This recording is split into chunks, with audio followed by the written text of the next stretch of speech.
Welcome to another episode of Love Living Local 315. We are your hosts, Scott and Kelly Greats, and today's guest, Mary Moquin, founder of A Brand New Day, a digital marketing agency helping small businesses tell clearer, more human-centered stories that actually convert. With a background spanning corporate, nonprofits, and entrepreneurship, Mary is on a mission to prove that marketing isn't about being louder, it's about being clearer. I like that. Okay. Well, you got one vote, Mary. Oh, well, that's great. I'll vote for it too. You got 2 votes. Yeah. I mean, in this digitally dominated world where everyone seems to be fighting for the same business in the same way, cutting through the clutter, you know, although we go back to Seth Godin with the purple cow. I mean, he was talking about this 20-something years ago, cutting through the clutter, but now more than ever. So let's take us back to the beginning, Mary. What led you to A Brand New Day? Well, so when I was thinking about it, I was like, how do I tell this story in like the most concise way possible? Because it really started in 2019. I at the start of the pandemic, we were sent home. I was working at a local nonprofit, and then, come the summertime, a lot of businesses were hurting, and so I lost my job. And I was kind of scrambling a little bit, and it was my first time experiencing some sort of like, oh my God, like what's wrong with me? Like, why did I get let go? But instead of wallowing in it so long, I actually started doing some freelancing work, and I got my first mentor, and she really helped me to position myself and start building my personal brand. And she really gave me a really solid piece of advice of, don't call yourself a freelancer, call yourself a consultant, because people will think that you're free. And I said, oh, well, I'm definitely not. Like Difference between hippie and corporate. I like that. Yeah. So that started in dipping my toe in the water of entrepreneurship. It was kind of, the idea was to build this business slowly over time while working a full-time job, and then get to a point where I've built it enough to sustain us, and then, do it full-time. I was looking back in my little notebook that I wrote all my business ideas before this, and in 2020 was when I wrote down A Brand New Day as a business name and put a big star on it. So I really put it into the universe in 2020. Yeah. And then from there, I started working in sales, and then I went to my next corporate marketing job, and then I got pregnant. So that really was a big shift, and anybody's transition to motherhood is definitely a traumatic and crazy journey. It doesn't seem that hard for you. Oh my God. 3 times. Go on. 3 times. I can relate. Go ahead. So I was fine until I wasn't. And my daughter was 6 weeks premature. I ended up having atypical eclampsia. And the difference between preeclampsia and eclampsia is preeclampsia usually have warning signs. So they start treating you earlier on. However, in my case, it wasn't until I had 2 eclamptic seizures that it was, oh yeah, you need help. We need to deliver this baby now. I went through that experience, and then after that, I got really sick. They worried about HELLP syndrome, that sort of thing. So once you have an experience like that really changes your perspective on everything. I mean, becoming a mother anyway changes your perspective on life, but having an experience where you're wow, without modern medicine, me and my daughter wouldn't be here. Oh. And I think that was the big thing that really pushed that misalignment when I went back to work. And I knew the intensity that my job required of me, and I then knew the intensity that my daughter needed from me, and the intensity that my friends and family needed from me, and I just didn't know how to do it all. So I constantly felt torn in 2 different directions, and I felt no matter how much I gave, it was never enough. And I didn't want to be sacrificing time with my daughter in the evenings to accommodate meetings. At the time, I had half my team in Australia. So, I would do meetings till 7 p.m. Right. And it's I don't want to miss bedtime. I don't want to be up at the wee hours trying to make a phone call work for London and, not have it be conducive for my schedule. And prior to my daughter, I really wanted to climb the corporate ladder. I wanted to work hard. I wanted to hustle. I wanted to break the glass ceiling and, then reach down and help other people come back up too. And then it was really apparent that corporate was not designed for mothers, let alone women. So I struggled a bit in that return, and then a bunch of restructuring hit that job, and my role was made redundant. And for the first time, I had felt relief after hearing those words of your role is redundant. And I was like, oh, thank God. Like, I am so done with this place. Put you out of your misery. Yeah. Right. Put me out to pasture. But after that, I had thought about this business, since 2020, like I was saying. And at that point, it kind of served as okay, I'm going to re-ground myself a little bit, recalibrate, get through the holidays. And then after that, I'm going to seriously try this business full time. Yeah. No time like the present. So in January of 2025 was when I started doing the refinery course at the Thinkubator. And then I had my first client by the end of January. And then, 4 months in, I had 4 people I was working with. And then it kind of just snowballed. And I was like, oh, I'm doing it. I can do it. So I started committing without knowing how. So it was never supposed to be a full-time thing.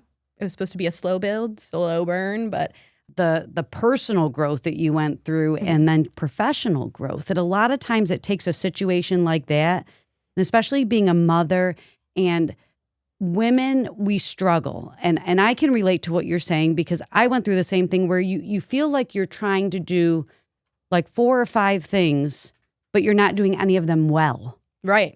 Because you're trying to do everything. Mm-hmm. So the fact that your daughter, you had your daughter and she's healthy now, mm-hmm. and you are well, and now you have this wonderful business that you have built, has got to be an amazing feeling. Yeah, it's incredible. It speaks to, and you being in the industry that you're in, for like brand building, like that's amazing. Like you yourself speak to what you're doing for women, for men, for anybody. Why don't you talk about, I like the way you word human to human marketing. So important. Mm-hmm. Like it's a big part of what you do, right? It kind of plays into my corporate experience. When, I was in corporate and sales, we talked a lot about B2B and C2B and all the buzzwords and like a business, and, we're selling to businesses, we're selling to companies, we're selling to clients. And it just felt a little off-putting. Mm-hmm. I'm a deep empath. I really pride myself on my connections with people. I truly believe my purpose is to be in service of others. And so when we'd make these campaigns and talk about our market that we were promoting to, and it just seemed more like a number and less like an individual.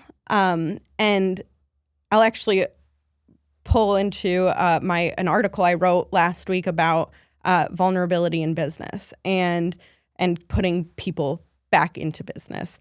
I think a lot of times in my experience, I'd hear leaders or mentors or managers of mine, saying, Mary, gosh, like, don't take it so personally. It's just business.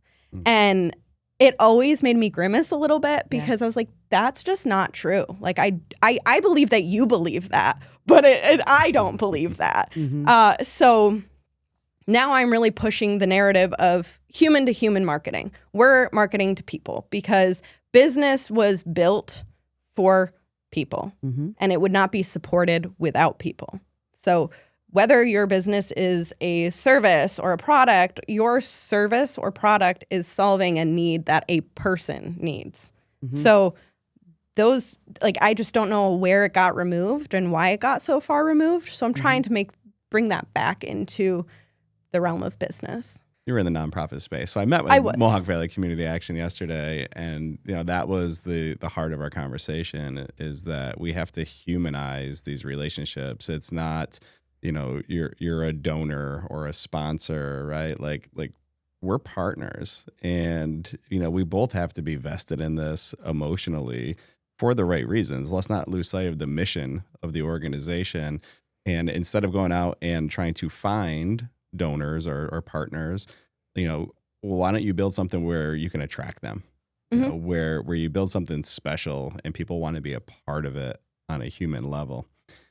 Talk about if you have diluted focus, especially in marketing and branding, you get diluted results.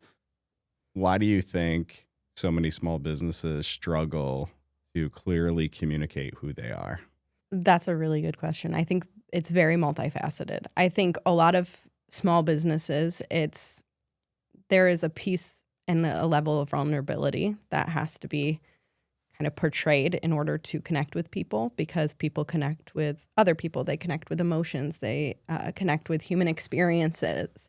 And good marketing evokes emotions in others and connects with others and is the solution to someone's problem.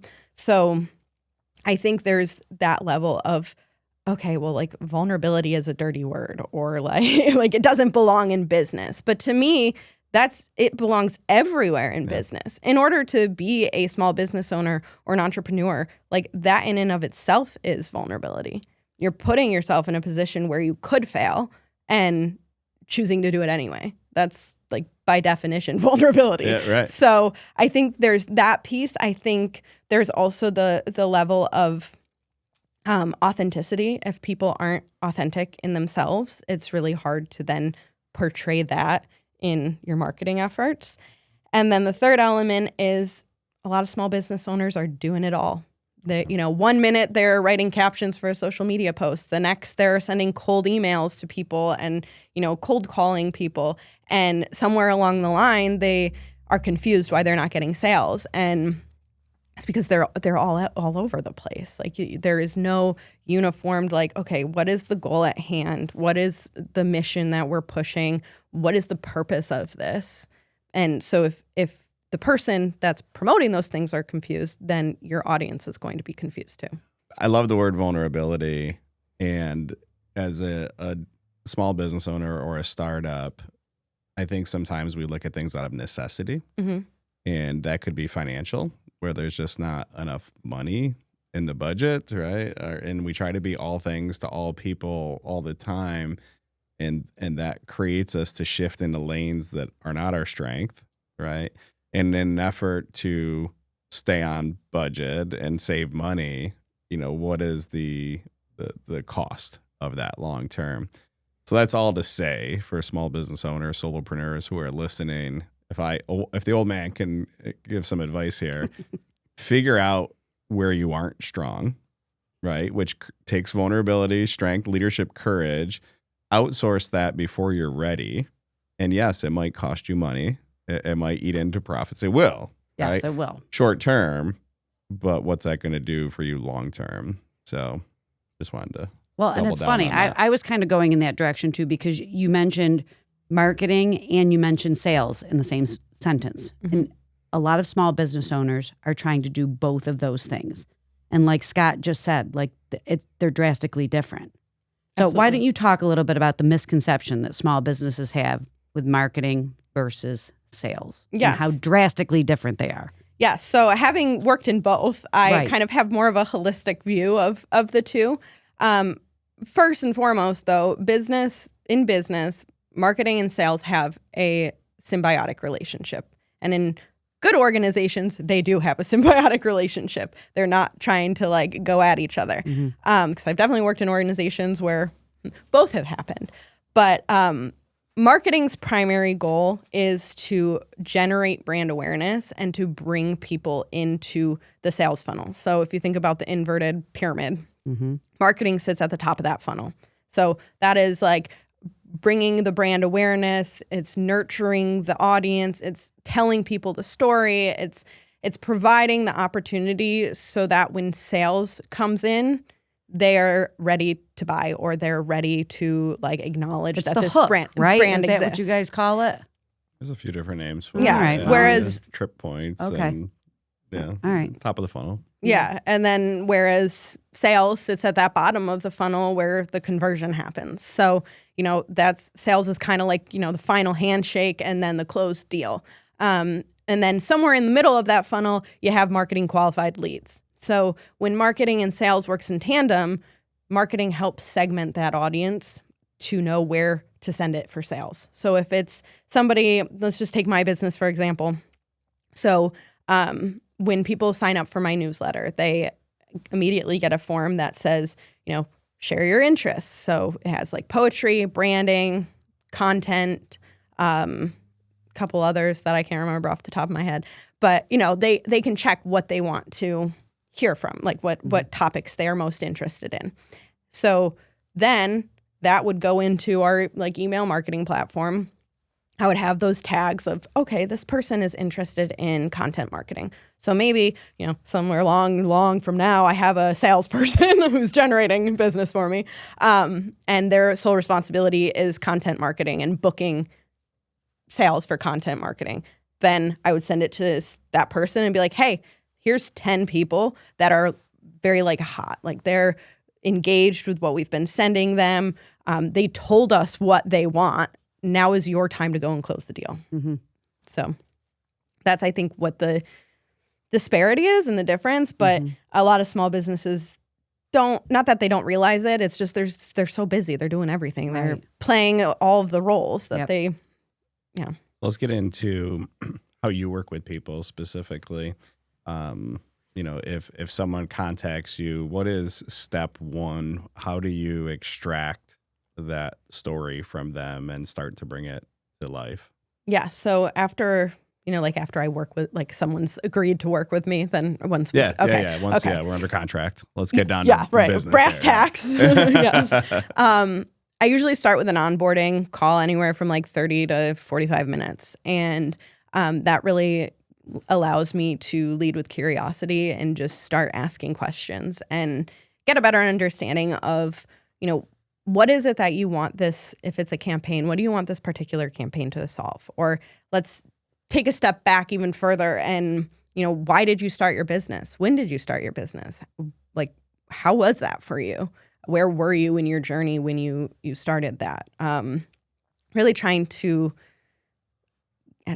extract all of the information, not because I'm nosy, but because, if they are feeling comfortable to share their story with me, like, that's an honor. And I try to share as much as I can too, that's relevant, to be like, okay, we can trust each other here. Because that trust piece is really important. And once you establish trust, then people are more willing to be vulnerable.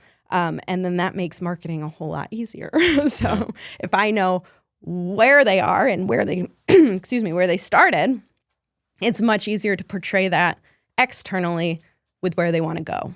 Well, people buy an emotion, right? Yes, not for sure. logic. And, we talk to the point of nausea about the KLT, the know, like, and trust. And so if in this, again, digitally dominated world, like, we're still human. We still crave that human voice and reassurance that, hey, I'm in your corner. Whatever your products or services are, doesn't matter, right? But we ultimately still want, and I think we're going to more in the future, to avoid bots and algorithms. Like, hey, if I've got a big decision to make about a product or service that can help me or my business, like, I want to talk to a person. I want to speak to a human. Yeah. Yeah. Absolutely.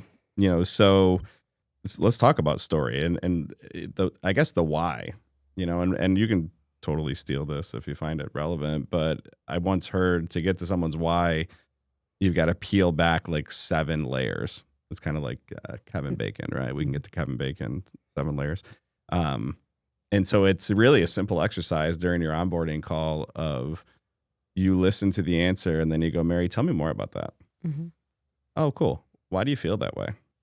Right. And then Those are the hard questions to answer. Yeah. and really make them squirm, right? Don't answer for them. And then when you get to around that 7th answer of you just having them go deeper and deeper and deeper, like, that's the core truth. Yeah, it's kind of like a 2-year-old just being it. like, why? Exactly. Why? Yeah. But it is, yeah. All right, I'll tell you. Yeah. But I'm a big fan of Simon Sinek and, his whole start with why philosophy. And it's very important. And why always answers most of your questions or asking open-ended questions and generally. So for someone starting from scratch right now that might be listening, what's the first step to building a strong brand or foundation? What would be advice that you would give to them?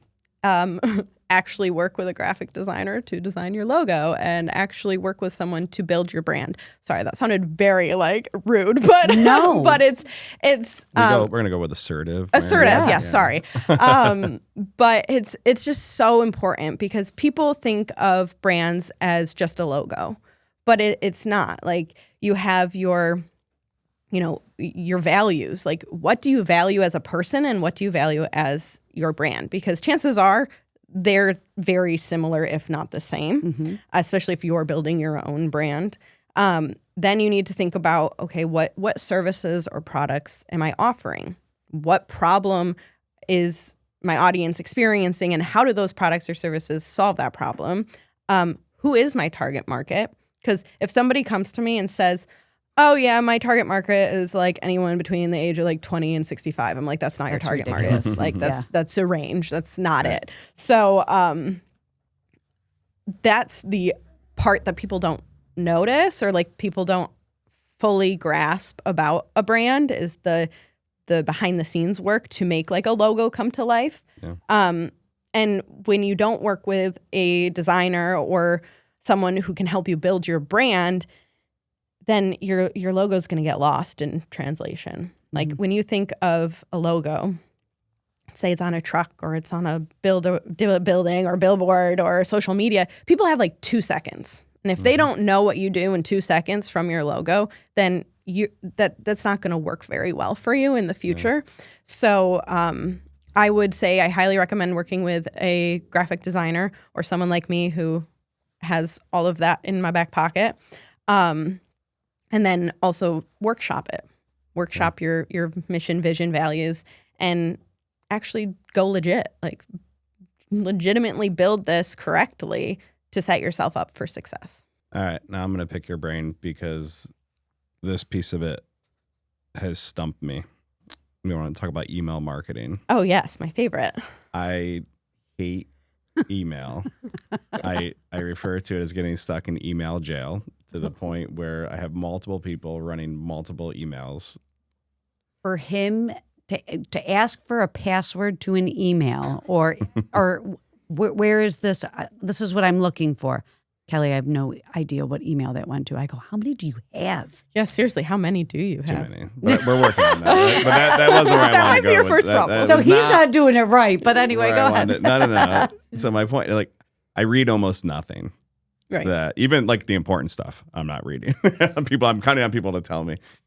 But even before delegating my email, like anything that I didn't recognize the person's name just never got opened, right? Automatically got deleted. You focus on email marketing. Mm-hmm. What's the trick? Like, how do you get people to open emails? Well, there really isn't a trick, but I will say that email. I was hoping He was looking for a quick. I mean, definitely creating a fear, like a sense of FOMO. Like if people fear like they're going to miss out, or keeping it open ended, and leading with like kind of like curiosity, you'll be able to see higher open rates. But open rates aren't always indicative of success. Yeah. So it depends on what you actually want to measure, what your goal is, and the strategy behind it. But I will say email marketing is probably one of the best tools that is sitting in businesses' digital marketing toolbox that they're unaware of. So if you think about it and the digital universe, email marketing is the only platform that you solely own. Right. Social media is borrowed. The internet could disappear tomorrow. Print is kind of dead. So your email list is the only audience where people have actually signed up to hear more from you. They're giving you permission to send them emails. Sure. I will say with working in corporate for, the EU and the UK and in Canada, those countries are opt-in countries. So that means that you have to have implicit consent from people to receive communications, whereas the U.S. is an opt-out country. So if you have somebody's email, you can send them an email. It's not good practice, but legally it's okay until they opt out. But yeah, so it is a very great tool for businesses that is just sitting there. And when we talk about like successful email marketing campaigns, I don't always just look at open rates. Yeah, open rates are great. And small businesses, depending on your industry benchmarks, typically sit around like 32% is like a good open rate for that. But then you really want to look through your click-through rates, because that's where your engagement lives, and that's kind of where your ROI will live. So if people are clicking on, your call to actions and interested in learning more about what you're sending, then that's more indicative of success versus, oh my gosh, 50% of people opened this email, Right. Because that could mean someone opened it and then immediately deleted it. Right. So it doesn't mean Does that nothing. they're reading it. What has been the most challenging part of building this business so far? Like what do you struggle with? You sound like you're got it all figured out. Oh, my, thank you. Crushing it, Mary. Thank you very much. I think the hardest part is juggling being a mom on top of being a business owner. Because you are by yourself running this business right now. Yeah, I am a solopreneur. I am, primary caregiver. Yep. My daughter goes to daycare 3 days a week. So there's, the 2 days a week that I'm working while she's sleeping, or, if she sleeps. And so I'm working weird hours, in the wee morning hours or late at night, just trying to make it work. And, like last week, my daughter like woke up and was sick, and so she couldn't go to daycare. So it was the push and pull of like, oh dear, I have client commitments. I'm a mom first, though. Like that is first and foremost. Like that is the reason I started this business. So she comes first, and then everything else will come second. Right. So I think that is one of the biggest challenges right now, especially because she is young, and people all last year while I was starting it were like, wow, it's like you have 2 babies at home. And at first I was like, no, I just have 1. Like, what are you talking about? And it wasn't until I hit my year mark that I was like, oh, I get it now. Like the intensity and the nurturing that goes into both is very similar. And the second piece is always that financial piece too. Like I made like 60% of our household income. So going from that to not is a stark change. So there's the worry of like, oh my gosh, am I going to make my bills this month? But I'm really just trying to trust the process. And I like to remind myself that this sure beats the alternative. And I don't get the Sunday scaries anymore.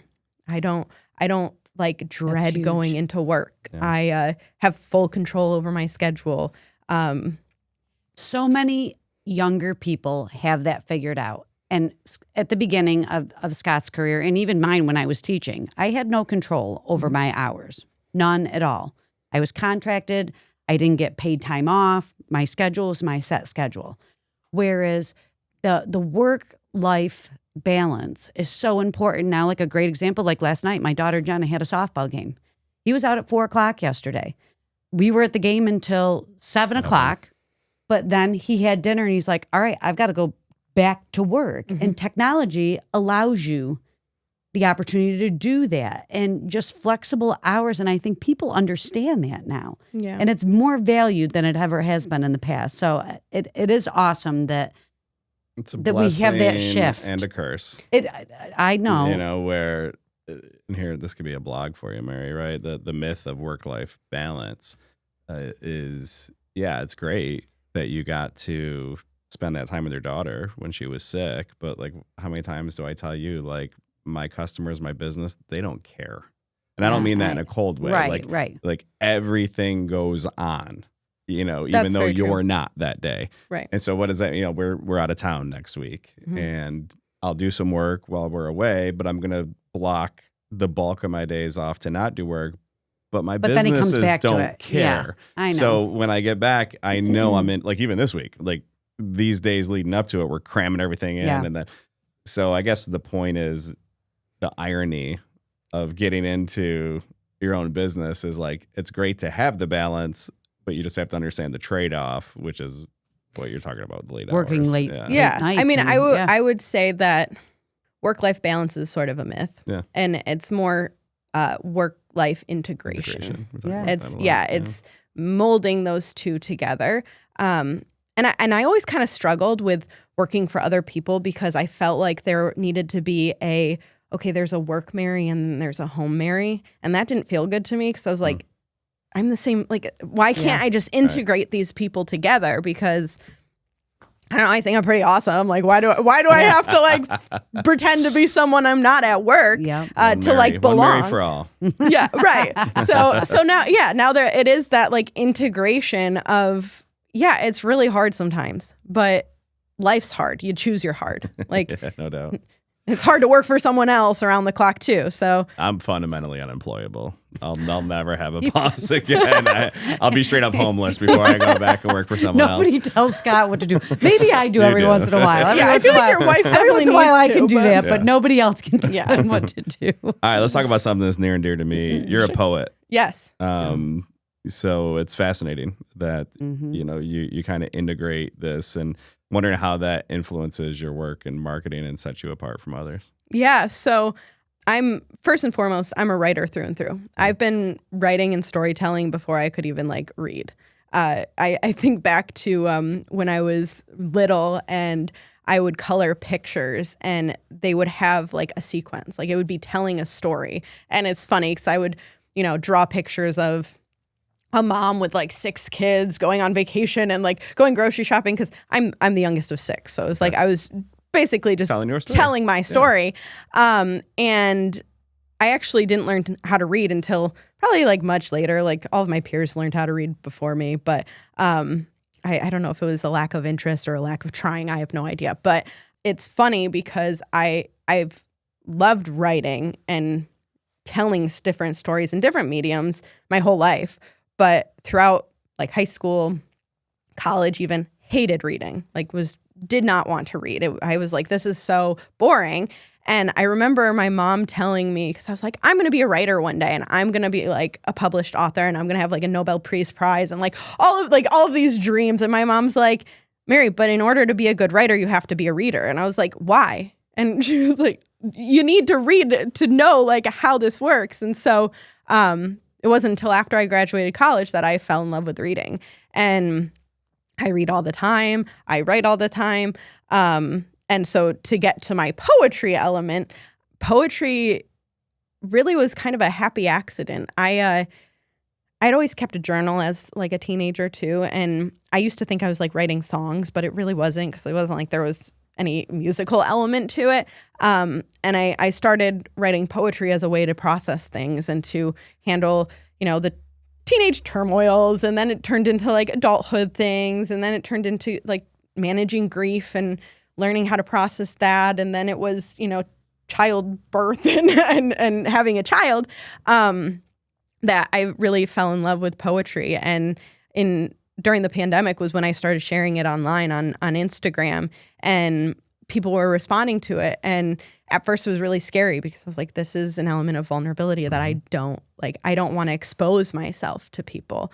But the amount of people that have reached out or said like, hey, I like read this and I felt this exact way, or like I could never find the words and now I have. And that was my whole goal of this, was to help someone.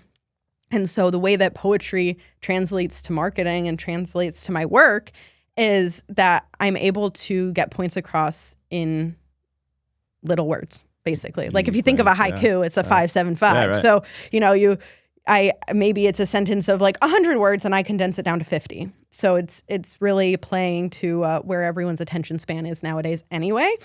Short. But making it very like concise and simple and impactful. I like it. So let's talk a little bit about community. Mm-hmm. Do you feel like us living in the Mohawk Valley helps to foster small businesses more so than bigger metropolitan areas? I think so. Utica and the general like Mohawk Valley is, I don't know, it's just incredible. I've lived here my whole life, and I know I'm very biased on saying like, this is the best place ever. But I have traveled, and I lived abroad for a semester in college and in London, and so I have experienced different cultures in different cities, and I think our area fosters entrepreneurship. It fosters community. There's just a very special thing about the Mohawk Valley. Mhm. And there's a lot of resources as well, like, like the Thinkubator and the SBDC and, all of the chambers. And people just really want to support one another here too, which is you don't see in a larger especially area. the way people talk and communicate with each other. Like word of mouth is more important than anything around here. Right. As far as a business goes. I think there's also kind of a chip on our shoulder. What do you Maybe mean? I'm wrong, but where it's like we're almost like the underdogs. We have something to prove, and like we want to help others who are willing to be vulnerable and step up and take action before they're ready. And I've walked down some paths that weren't the best, and if I can save you some time with those scars, like I'm willing to help, right? And you're probably the same way. And I don't know if you get that. There's micro communities within bigger markets, but I feel like the community as a whole really does root for one another. Yeah, I think it's the mentality of, once you've gotten to the quote unquote top, you're not looking down and being like, look at all you below me. It's you're reaching your hand down and you're like, hey, come up here with me. Like the view is great. And I think that's the big difference between us and, the larger metropolitan areas that are in constant competition with one another. I think that's also another element of it is that the competition, like we know that there's enough market for us all. Yeah. And each of us has different gifts that we bring to the table. And when you're living in your gifts, then you kind of forget about competition a little bit. We're just in this new age of collaboration. It feels like, there's so much less competition. Like I'm sure even in your space, if you can't do something or if it's not your area of expertise, like you're more than happy to share that, lead or whatever customer with someone else. Yeah. We run into that as well. So, all right, last question, then we'll rapid fire this. Okay. You're building thought leadership and hosting workshops. Talk a little bit about those, and then what's next for you? In October, I did an email marketing workshop at the Thinkubator. I actually brought you guys workbooks, so thank you. You can have some. She knew I was struggling with it. However, there is one typo, and if you can find it, I will buy you a T-shirt. Kelly might. I might find I'm not it. good He at, doesn't I'm not read good at things. reading. He told you that. Well, no, like it was really embarrassing when I found it because it was like after the fact, and I was like, oh my God, this is literally what I do. But I'm human. Yeah. Humans make mistakes too. So definitely building more workshops. In a few weeks, I'm going to be talking to a graphic design class about the symbiotic relationship between design and marketing and how to work in tandem in the future and how to like set yourself up for success to partner with marketing to create effective designs. And then building some other workshops that I want to be giving to everyone later. I also want to start doing some like leadership workshops or like working with small businesses or even mid-sized businesses to help teams like fully integrate and like work better together. So there's that piece that I'm building. I'm also hoping that someday I will start my own podcast. Maybe you guys will be guests then. Love to. And Start in your kitchen. That's what we did. Yeah. Okay. It was fun. Make Spina do all the work. and I'm glad what we I did. met him. Now he can come and like do mine too. No. Yeah, he's looking for more work right now. But yeah, so that's like near future. I'm really trying to build out my pages from a brand new day, which is a part founder series, part blog post, part like weaving all of my loves together. Like it's a way for my poetry to kind of integrate into my business to kind of like share that with the world. And then in the future, I would love to give a TED Talk. Love to be a published author and have like multiple books published. I have lots of drafts of books. It's just more like actually finishing them and sharing them with the world, and like learning that process. And then, and then I want to work with people and help them to live their dreams, because by them living their dreams, and if I'm helping them do that, then I'm achieving mine. So Awesome. Let's continue the conversation on books. Like it or not, I can give you as much. yeah, Talk about scars and like things that I've done. Some right, a lot of wrong. Published 4 of them. So it's not that hard. It's expensive. It's a process. It is a process. It's a process. It's definitely a process. So can share with you. And then, do you know Sarah Gaetano? Yes. All right. So Sarah runs the TEDx in Clinton. Yes. And she was kind enough to invite me. So if I can get on that stage, okay. anyone can. So there's hope. So I would reach out Well, I'm to a Clinton Sarah alum, and- so that would be well, cool. Shoot. Oh, yeah. Yeah. All right. So yeah, reach out to Sarah. She'll get you. Awesome. Get you on there. Yeah. All right. Rapid fire. Rapid fire. Okay. Early morning or late night creativity? Early morning. I am like a zombie after like 7 p.m. So Motherhood and business life. Yeah. One word. We talked a lot about brand. One word to describe your brand.